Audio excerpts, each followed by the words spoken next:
आपको ये पंडित जी महाराज आपको ऐसी जगह पर लेके आए कि यहाँ पे कि हर एक व्यक्ति अपनी मर्जी से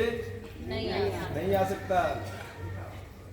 तो ये बंदी देवी के आप जो दर्शन करने के लिए आए हैं, बंदी देवी वो है जिस समय देवकी और वसुदेव जो भगवान श्री कृष्ण जी के माता पिता में बेड़ियां पड़ी थी, वो माता भगवती बंदी देवी ने बंदी गृह में जाकर उनको बंधन से मुक्त किया था, इसलिए उसका नाम बंदी देवी रखा गया था। और जो कंस के हाथ में कन्या थी योग माया, कहा था कंस तू मुझे क्या मारेगा, तेरे मारने वाला तो पैदा हो चुका है। वो योग माया जसोदा मैया की बेटी भगवती बंदी देवी, कन्हैया जी की कुल देवी,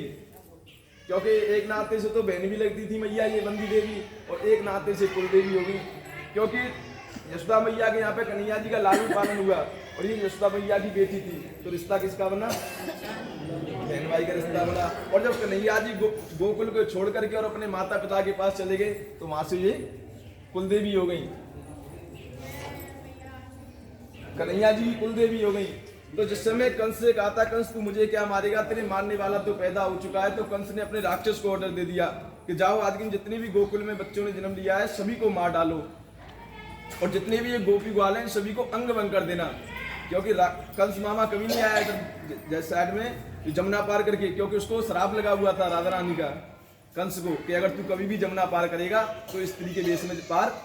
करेगा। क्योंकि एक बार राधा रानी अपने स्नान गोपियों के साथ स्नान कर रही थी जमुना जी घाट पे, तो कंस राक्षस था, उसे लाज पर्दा की तो कोई वो नहीं थी कि किसी बहन बेटी है कि किसी से लाज पर्दा करना है, कुछ नहीं। तो जैसे उसके सैनिकों ने कहा कि महाराज देखो स्त्रियां स्नान कर रही हैं, तो सैन राजा बोला कंस पानी चलो रथ को इधर ही ले चलो।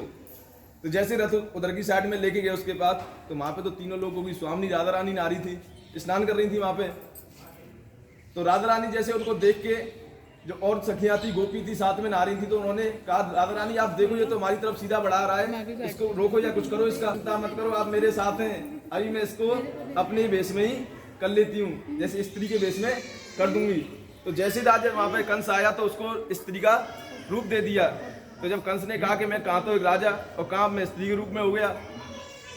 तो राधा रानी से क्षमा मांगने लगा कि राधा रानी मुझे नहीं पता थी कि आप यहाँ पे स्नान कर रही हो, नहीं तो मैं कतई यहाँ पे नहीं आता। यानी मैं नहीं, अगर यहाँ कोई और भी गोपी या स्नान कर रही होती तो भी आ जाता, फिर तो तू